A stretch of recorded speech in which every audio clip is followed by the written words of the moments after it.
Welcome to the next training of the WP Contest Creator Training Academy. In this video, I'm going to show you how to set up your opt-in settings. So this is important because this is where your leads get collected and your emails get collected and you start building your email list.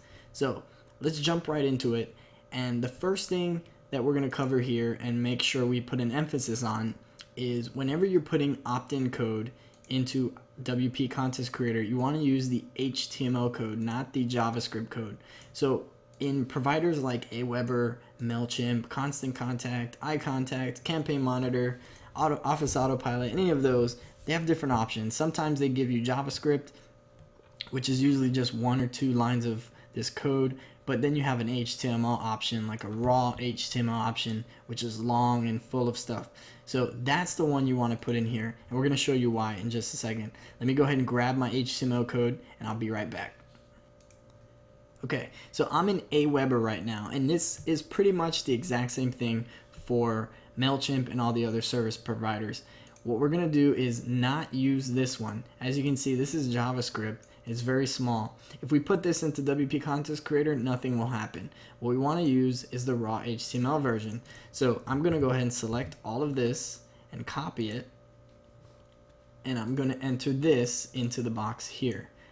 And remember, this is the exact same for MailChimp, Constant Contact, or any other service provider that you're using. As long as you paste the raw HTML into this box, you should be okay. So next, what you want to do is you want to make sure that your custom fields are the exact same. So if I'm using an email field only in my opt-in provider like Aweber, then all I need is the email option here. But if I have other options that I've created, such as name or email and phone number and all those sorts of other options, then I want to make sure that if they're here in my email list provider, that I'm also selecting them here in the custom field options. So for right now, I only have the email field. So what I'm going to do is just select email here, which is already set up in WP Contest Creator by default.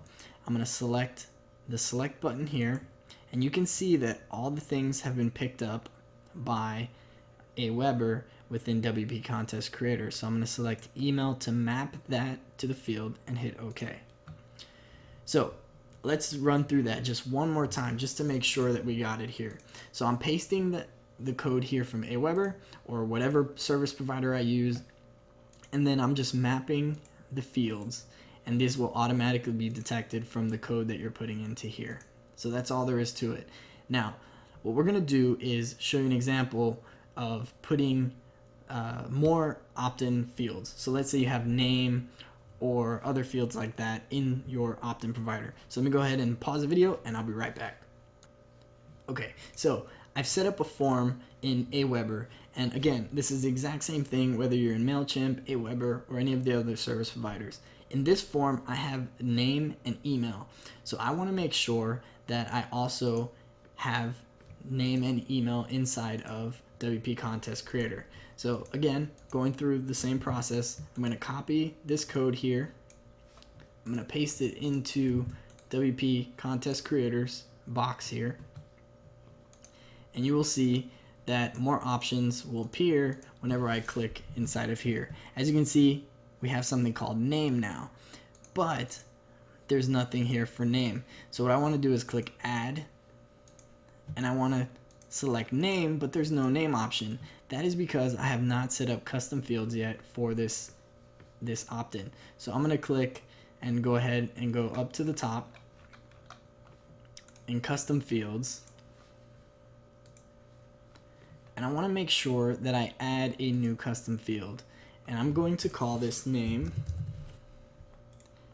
The field label can also be name. I'm going to leave it as a text box, and I'm not going to enter any field values because there's no other options here such as 1, 2, or 3, or red, blue, green, or anything like that. It's just a basic name field. Validation rules can apply, such as if you want the field to be required, you can select required and you can add that rule. So that way the name will be required. And if I really want to get fancy, I can even add a error message of what will happen when they don't put that in there. So something like please enter your name. Now I want to save this field, and I'm going to go back to my contest. Now, what I want to do is save the contest, and when I go back down to the bottom, you're going to see that the name field now appears as a custom field option. Now I'm going to map this to name, which is pulled from my list here, and hit OK. And I'm going to hit the plus button. So now we have email and name both mapped on our contest. So what happened is we basically mapped the field names that were needed from our original form. If you do not do this, then whenever someone enters the contest, this name is not going to be included, and the entry may not even be included because a lot of the email providers require both to be in there. So if you set this to be required in your email provider, you also have to set it to be required in WP Contest Creator. If it's not required, then you don't need to require it. So that's pretty much the opt-in settings in detail. And of course, this applies to the exact same thing for Aweber, MailChimp, Constant Contact. I'm showing you Aweber, but if you paste any code into this place, it will react the same by being able to select the fields that appear here. Okay, so again, if you have any questions on this, you need help, please contact our support. We'll be glad to help you out with this, and we'll see you in the next training video.